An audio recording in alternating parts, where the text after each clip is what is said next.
yourself for invasion. This is Indie Invasion.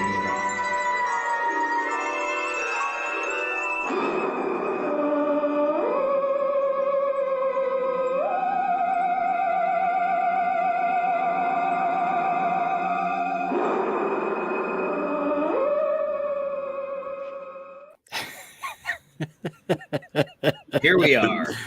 I'm still laughing from what we were talking about before going live. Oh, I was getting ready to laugh because your face was frozen. Oh, man. Yeah, you froze already, buddy boy. Welcome, fans, neighbors, friends, confidants, gamers, invaders, all those types. Welcome in. Welcome in. Welcome. Come on in. The water's fine. Yes, sir. So, well, I am tired. I know that. I am tired. I was sitting upstairs thinking to myself, if I sit here too much longer, I'm not going to make it downstairs to the show. So I better get downstairs. So I did. So what you been working on, my friend? I've seen you posting pictures. Let's see it. Lots. I've been working on the Chosen Axes from Shadespire.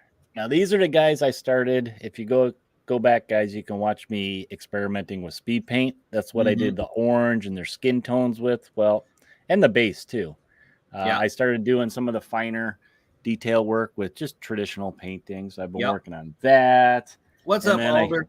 Alder was the one that asked what orange you had used on the beards. It was the speed paint. Isn't it amazing how bright and vibrant it is? Yeah, some of those colors are really, some of them are just like, Yeah. But some of them are just fantastic. They really pop. And then I needed a little bit of a break earlier this week, so I started building the last terrain kit I had for the... Really picking stuff up on your cutting mat again after you dropped all your models last week? Well, this one's bigger, so there's less chance that I'll drop them all over the place like confetti. I started building that. That's the big house for Black Site Studios. And then, lo and behold, another box shows up with stuff today. Yes, but a very proud moment for Eric. Very proud moment because the box showed up today and it is already open. I opened. This is normally like a 4 or 5 month thing before that box gets open. Some heavy MDF. Oh yeah. Yeah, I opened it because I wanted to smell it. That's really what it was. But okay, that's fair. That's fair. So what I ended up getting was some of their new kits that, because I ordered it soon enough, I got some free minis with them. One looks like Ash from Evil Dead, and the other guy is some like cultist looking guy. Nice. But I got, because I thought this was very different. The altar, it's like a little Wicker Man. Yeah. That's what. As soon as you held that up, it made me think of the Wicker Man. little sniff of the MDF. Okay, it's getting a little weird, but okay. And then this one, it's hard to see from the picture, but if you guys go online, you can see it. It's basically the Evil Dead cabin. Oh yeah. So it's the same size of the cabin they have now, but just the fact that it's Evil Dead cabin, Alder says he loves the smell of burnt MDF in the morning. You know it. So yeah, I got 2 more now to build, and nice. But this was kind of my way of getting into the woods a little bit because everything I got is very modern that I got at Adepticon, so I needed to start getting some stuff for the woods. Right. Now here's the next question. Okay, you've gotten all this stuff for Don't Look Back. Have you played? Yeah, I've played. I'm actually trying to figure out a way that I can. Since Adepticon? Since Adepticon. Wow. I have a table set up over there that's it's set for the first scenario in their rule books. So I've played it a couple times, trying some of the different characters and different villains and stuff to see how it works. And trying to figure a way to move this whole sucker over there so I can actually film it easy enough and not have to upload raw video because it takes forever that way. Yeah, it does. That's one of my future projects that I'm trying to work on. And that requires like a whole nother computer dedicated to that. Yeah, I know. I've thought about that too. I'm getting close to needing a new computer just for this. So I don't know. I might see if I can figure out how to make that work so I can get another one too, so that I can, because I've got a good space to film stuff. and I could literally just, if I had something permanently set up over there, I could just hit record and film everything and then just edit it as I go, just because I have the space around my table to have stuff. Makes it way easier if you can do that. That's for sure. Yeah. So that's when I'm on vacation, I might monkey with that and try some different stuff, see if I can figure something out, because I think that would be fun. You know, you guys can watch me get killed by a serial killer for Don't Look Back, and who knows, maybe Bigfoot. I'm still working on some Necromunda stuff. So my gang is my gang for our campaign right now, but I'm painting a few other things. When we're done with this one, we're going to do a Mordheim campaign. Okay. But I'm getting some other stuff painted as we proceed in the, like, new crews to try out in a future campaign. Okay. Yeah, so I'm working on a Gilder gang right now, and then I painted up some like Space Marines and Gene Stealers, and some of the creatures that are in the hive. Okay. You can't really find them. Well, let me rephrase that. You can find the old metal face rippers and the Millosaurs and the mutant rats, but they're super expensive because they're out of print. But I've got so much other stuff from space games and stuff that I've just been pulling stuff from a bunch of other games to use. So, but I've just been doing a little bit of painting at a time. Yeah, because you don't want to see. I started getting a little, I don't want to say burned out, but I started getting tired of staring at the same pile in front of me. So it's like, and that's a problem I have personally when I paint, is I'll work on stuff too long that I get sick of it and I don't finish it, and I just jump to something else. Yeah. Now that's why I've been sitting down doing 30 minutes, just been doing 30 minutes. Okay. Even if I don't do anything else, I get 30 minutes of painting in. And so I get a little bit done. Like I finished, I got to look over there. I finished 2 models tonight. They were almost done. Okay. And then mostly got 2 other ones done that were also, 90% done anyway. So I try to, when I get to that kind of feeling, to do something completely different and work on terrain, do something that's completely different. And then by the time I kind of am either almost done with that, or maybe I start getting tired of staring at that, I can go back to painting minis then. So kind of go a balance going back and forth. Well, I do have one bit of good news.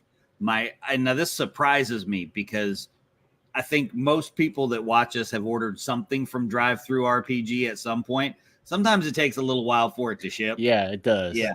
My Space Station Zero has already shipped. Wow. Which I just ordered it last Thursday. Yeah, it was like a week. It already shipped. So I'm excited about that. I wasn't super pumped about it right away, right when it came out. But the more I've been in the group and watched the guys playing stuff, all the cool stuff I've just built for Necromunda is just perfect for it. It's just perfect for an abandoned space station. So I mean, that, like, I know you painted yours, but I was inspired to drag out my Zombicide sci-fi guys and start the invader stuff and kind of look at them and maybe pick some out to like build a crew with them. I mean, because you definitely need more stuff to paint. Especially since the next Zombicide is on the way, right? I have a space over there that I can put more. Hello, the joy of wargaming. We are having joy here, so we're glad that you brought your joy as well. Yeah. Well, what are we going to talk about tonight? Well, since we're babbling about old stuff here, let the shenanigans begin. Were we talking about ourselves? So we're babbling about old stuff. We can't date ourselves now. So since we've kind of already been talking about it, we're going to talk about playing classic editions of games, i.e. Necromunda, because now, I've heard you talk about this game like weeks now, and you were talking about Mordheim, and specifically I want to talk about Necromunda because you piqued my interest a little bit. Okay. And I'm actually interested in this old edition. It got me thinking, playing classic games. I need to know more, basically. And I gotten to the point where I've been looking online at videos, and that's a rabbit hole. Oh yeah. In itself. Oh yeah. But I kind of wanted to know from you, about this game, this specific edition, and just maybe briefly we'll start with playing older edition of a game besides Necromunda. Right. Why go back to an old edition? I think one of the big things is actually I'll show you. So obviously you get into the old games, and Games Workshop has always had specialist games, but here for me is one of the good reasons. You can print them. Yes, getting into Necromunda got me back looking at Gorka Morka and Man of War. That's cool. Yeah, I love Man of War. But the PDFs are out there. There's most of the stuff's free, right? Oh yeah, this is all out of print. I mean, unless you're obsessive like me and you want the actual book, and you hunt it down on eBay, the PDF, yeah. Sometimes it's crazy. But the PDFs are, particularly Yak Tribe is really good. They've got Man of War, they've got Gorka Morka. The only reason that they don't have, well, I don't know if this is why, but the only reason they don't have Mordheim is because there's a whole just Mordheim specific page called Broheim. So they don't even have it. But just being able to get your hands on the rule book, now it still costs you, $8 or $9 to print it and get it spiral bound if you want. But if you're a PDF guy, it's totally free. So that's one of the nice aspects about it. And then you can just use whatever models you really want to. And some of it's really just nostalgia playing. Yeah, I can see that nostalgia. And I don't think, since we're talking about these specific games, Games Workshop is a miniature making company. I've never been of the mind, at least in the past 20 years, of them really being a rules writing company. And I don't think they do that as well. They used to. That's kind of another reason to go back these old editions too, is maybe you like the rules better than you do now.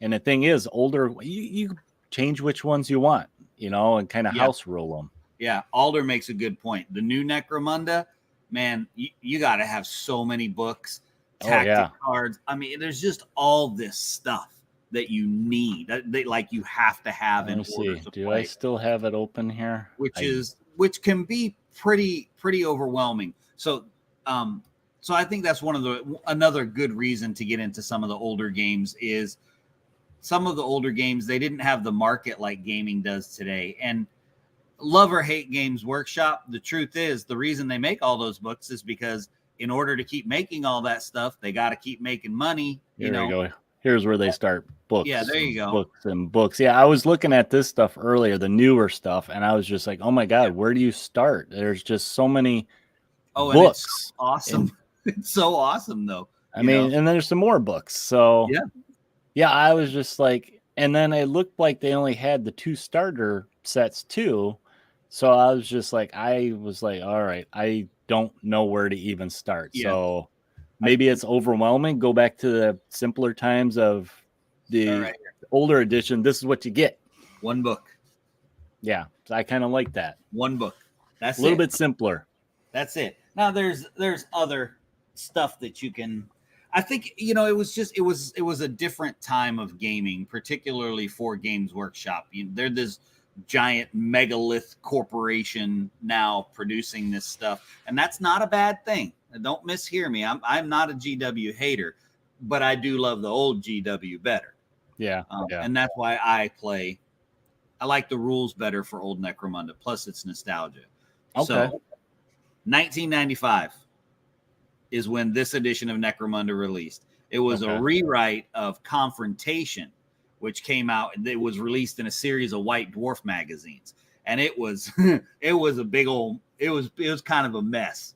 It was kind of a mess making a gang in Confrontation, but Necromunda really streamlined a lot of stuff. And I know I've said this even way before I started back playing Necromunda. It's my favorite campaign advancement system. Okay. Because it's random, which is a really cool element. And like I said, we've said this before, guys can get hurt, guys can get tougher, blah, blah, blah, all that stuff. So anyway, that's why you should play Necromunda. Plus, they've got these cool cardboard reference card. So, and this is in the world of 40K, right?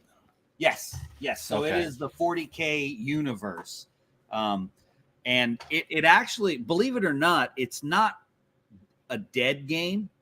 So this is the Necromunda Community Edition. Okay. And what this is it added a few different weapons that are available and streamlined a couple of rules that had big FAQs that were potentially broken stuff. I don't use that one, but I do have it.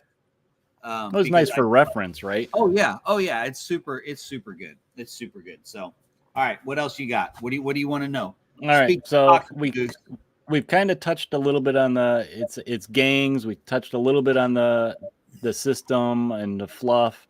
I guess it comes down to old versus new. And you already said you prefer the old, but I mean, what is it that kind of sucks you in about it? About overall? The old versus the new? Yeah. Oh, Alder hit on it huge, right? So, is it its entry points much easier to get into the original? Oh yeah. Okay. I mean, you need the book. You can get the book. This is the compilation book. So there's actually 3 books. There's the rule book, the source book, and the Outlanders book. It's the Outlanders book because I had to have the actual books too, right? Go ahead, laugh. Yeah. But so you only need the one book. But since all the gangs are the same, now they've added some new gangs. But since all the old gangs still exist in the new game, you can just use those models. That's what I'm doing because the originals are just exorbitantly priced. They just cost a lot. And I've seen some people kit bash, just kind of proxy them in. Oh yeah, and I mean that's one of my favorite parts about the game is you changing out your weapons as your guys grow. It's a mandatory kit bash game. Okay. And no, Alder, I have not tried the new one to compare it. It's like I want to, but I don't want to have to buy all the books and the tactic cards because I feel like if I was going to give it a fair shake, I would need the tactics card for the gang that I wanted to play. I would need the special book for them that I would to play. I feel like to give it a fair shake, that's what I would have to do. Right here, Alders. Why? Well, that's the Ash Wastes. That's not high. Yeah, this is the base one, right? 170 just to basically get into it. Yeah, and now. And that wouldn't even include. I don't know if it has the tactics cards or not. Like I said, I haven't really looked at it to purchase because I really like the old Necromunda. I would really like to try it to compare it, but it's just too much. Yeah. Okay. So Alder said it. It's just too much of an investment for me to compare it. Yeah. When I already know how much I love the original game. And since Games Workshop has become this amazing maker of models and they're still making the same gangs, I love to buy the new models that they have. The new models that they have are just gorgeous. They're nice. I love them. I mean, that's the modern day standard for them, right? With all the detail and stuff. The models are beautiful and they still go well with some of the older GW stuff. I've inserted some of the old Imperial Guard or something else into them. But yeah. And Alder's all over it today, man. Yes, he's all over it. Game should be easy to get into. So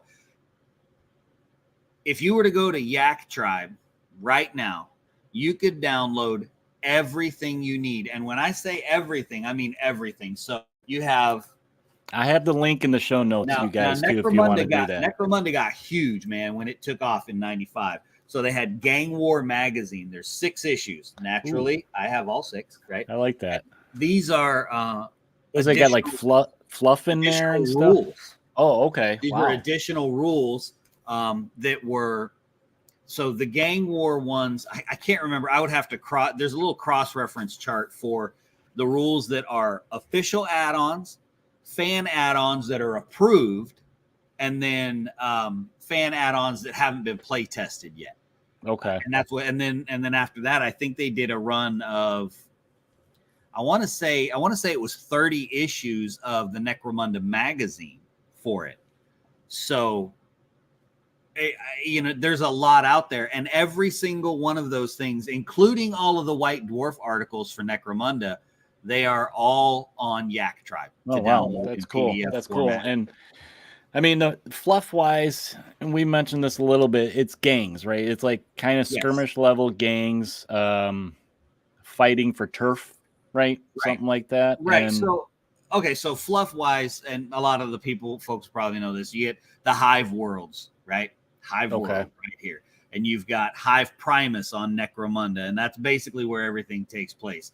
And you've got this hive, this spire that goes 10 miles up into the atmosphere. The whole planet is barren and dust, and just because it's been overworked and the resource, it's just been strip mined basically. And the populations are in the millions that live in these spires, and you've got basically the nobility up top, which are your merchant guilds that are still sending weapons and stuff off planet.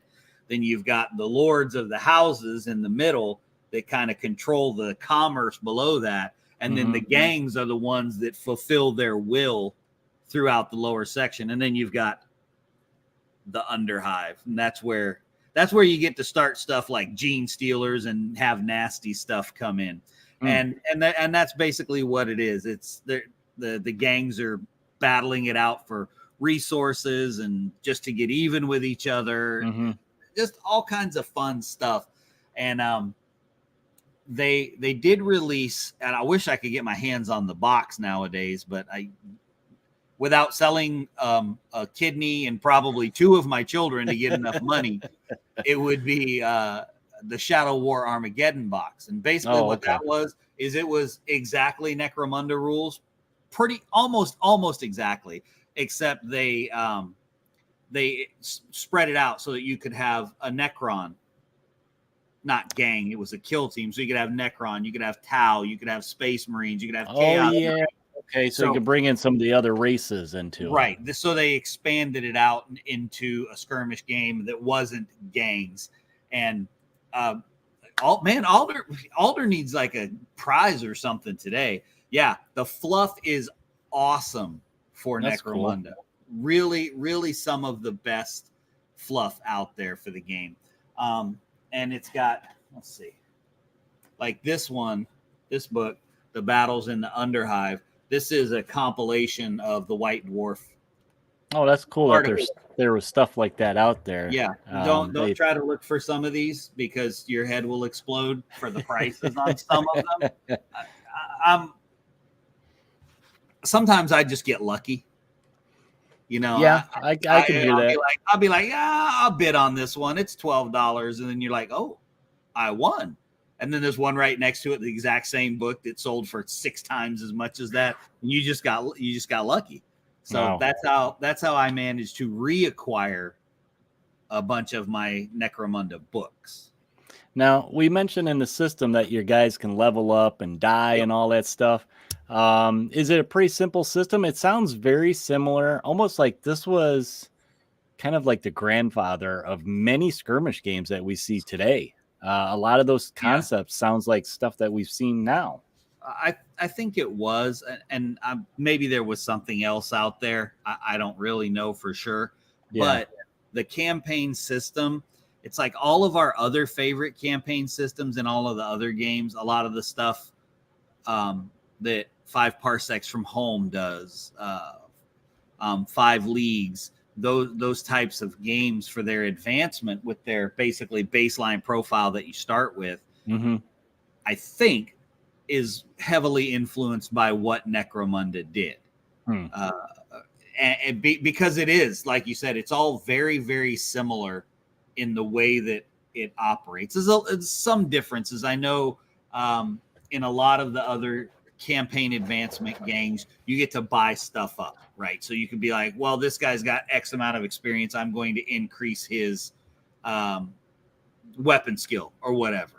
Okay. Well, in this Necromunda, you don't get to do that. When you get enough experience points, you roll and you generate a random skill or a random advancement. Okay. You don't get to pick what it is. And that is that's more like 5 parsecs is very, very randomized with it. And it's fun because sometimes you get somebody that it's like, man, this is my close combat guy, and he has the highest weapon skill or the highest ballistic skill to shoot people than anybody else, and he doesn't even have a gun. Time to give the man a gun, right? Well, some of that stuff kind of, it inspires you to make that backstory and that narrative. Yeah. Maybe he's skilled with a gun, but he just doesn't like using guns. Well, why? Maybe there's a story behind that. And that's kind of neat.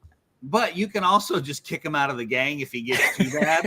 You're out of here. That's an option. You're just like, you know what? You got to go. You've been shot too many times. You're missing both of your arms. You got one eye. It's time for you to no longer be in the gang. You have to go.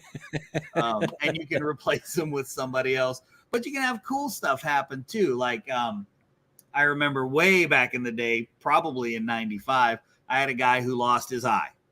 Okay. A serious injury chart. I'm like, well, that makes their ballistic skill go down because you can't shoot, right? Well, over the course of time, I ended up getting a bionic eye.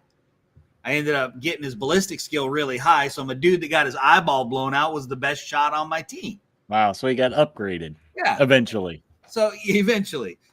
So just fun kind of stuff like that happens in the context of the game. And we've said a million times, if we've said it once, the campaign for us anyway, maybe not for everybody. Some people just like to do one-off games. That's what really makes it. The 5 guys we have playing our campaign right now, I think I mentioned last week, we have the Group Me app to talk, and there is so much smack talk going on in there.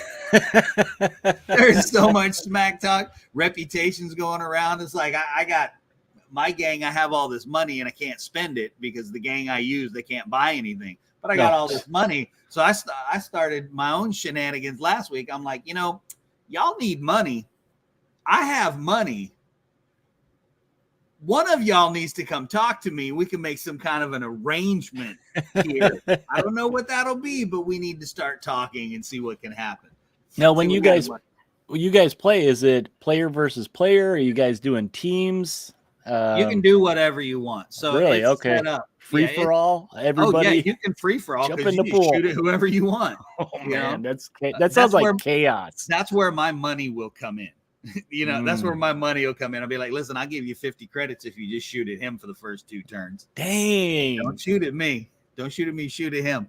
But typically, what we'll do for the campaign is, we'll have 2 games going, player versus player.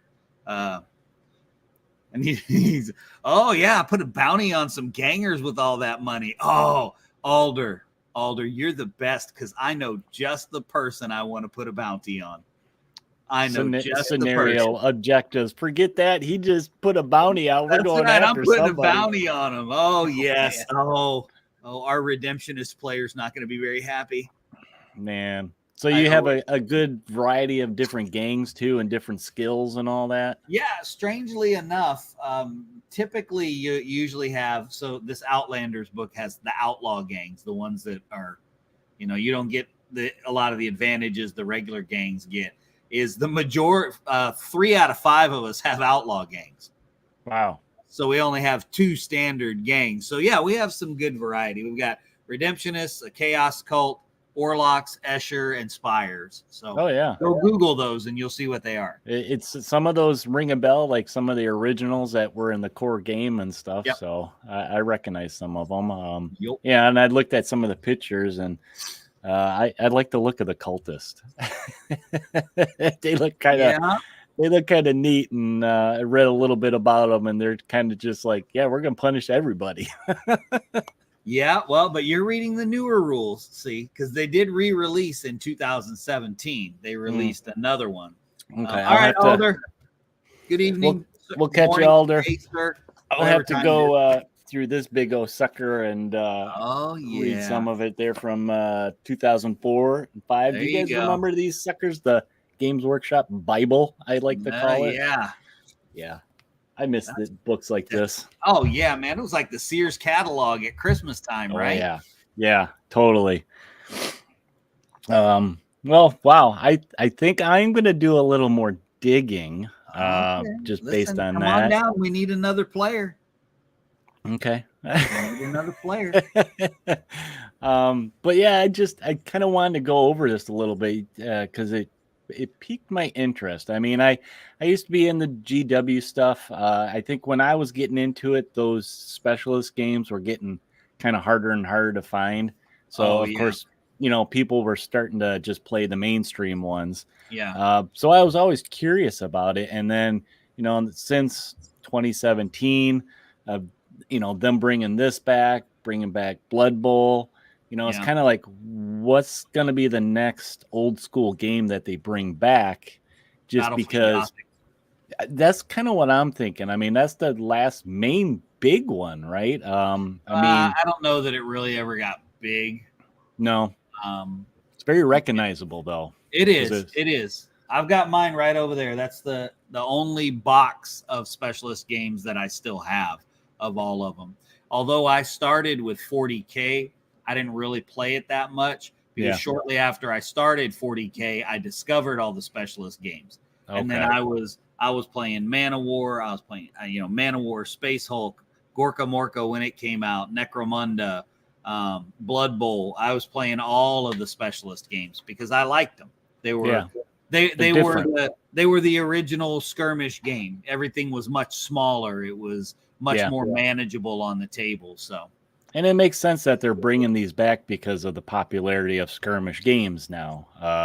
They're original skirmish games that they did, but back then people liked those big, huge army games. Well, I think with just times changing, tastes changing, people don't have as much time to dedicate to the big, large armies that it's quicker and, to get in and have fun with those skirmish games. So, well, I'm hoping that maybe next week we can talk a little bit about Space Station Zero.